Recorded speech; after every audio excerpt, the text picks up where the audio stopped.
Okay, I realized that I left out a piece of chapter 8, so I'm going to go back and read it and then I'll start with chapter 9.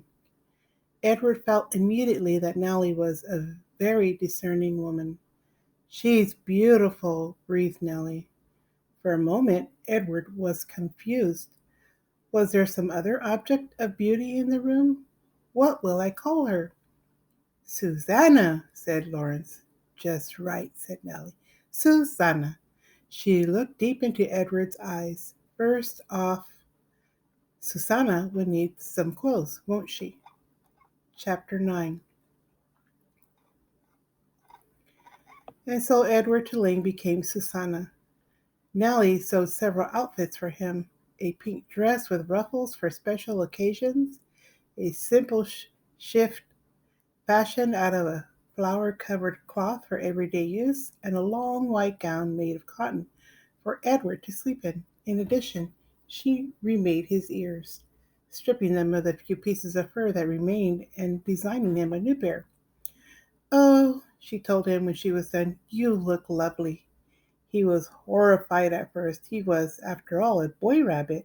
He did not want to be dressed as a girl, and the outfits, even the special occasion dress, were so simple, so plain. They lacked the elegance and artistry of his real clothes. But then Edward remembered lying on the ocean floor, the muck in his face, the stars so far away, and he said to himself, what difference does it make, really? Wearing a dress won't hurt me. Besides, life in the little greenhouse with the fisherman and his wife was sweet. Nellie loved to bake, and so she spent her day in the kitchen. She put Edward on the counter and leaned him up against the flour canister and arranged this dress around his knees. She bent his ears so that he could hear well. And then she set to work, kneading dough for bread and rolling out dough for cookies and pies. The kitchen soon filled with the smell of baking bread and with the sweet smells of cinnamon and sugar and cloves. The window steamed up, and while Nellie worked, she talked. She told Edward about her children, her daughter Lolly, who was a secretary, and her boys, Ralph, who was in the army, and Raymond, who had died of pneumonia when he was only 5 years old. He drowned inside of himself, said Nellie. It is a horrible, terrible thing, the worst thing to watch somebody you love die right in front of you and not be able to do nothing about it. I dream about him most nights. Nellie wiped at her tears with the back of her hands. She smiled at Edward. I suppose you think I'm daft, talking to a toy, but it seems to me that you are listening, Susanna. And Edward was surprised to discover that he was listening. Before, when Abilene talked to him, everything had seemed so boring, so pointless. But now the stories Nellie told struck him as the most important thing in the world, and he listened as if his life depended on what she said. It made him wonder if some of the muck from the ocean floor had gotten inside his china head and damaged him somehow. In the evening, Lawrence came home from the sea, and there was dinner, and Edward sat at the table with the fisherman and his wife. He sat in an old wooden high chair, and while at first he was mortified, a high chair, after all, was a chair designed for babies, not for elegant rabbits. He soon became used to it. He liked being up high, looking out over the table instead of staring at the tablecloth as he had at the Tulane household. He liked feeling like a part of things. Every night after dinner, Lawrence said that he thought he would go out and get some fresh air, and that maybe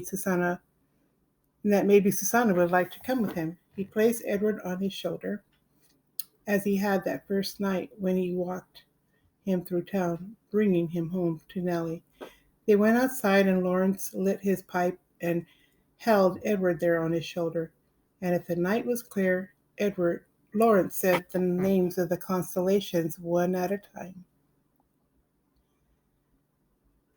Andromeda, Pegasus, pointing at them with the stem of his pipe.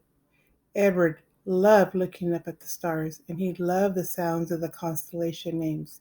They were sweet in his ears. Sometimes, though staring up at the night sky, Edward remembered Pellegrina, saw again her dark and glowing eyes, and a chill would go through him. Warthogs, he would think, witches.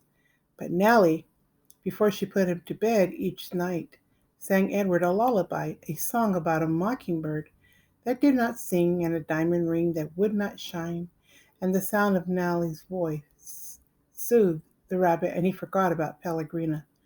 Life for a very long time was sweet, and then Lawrence and Nellie's daughter came for a visit.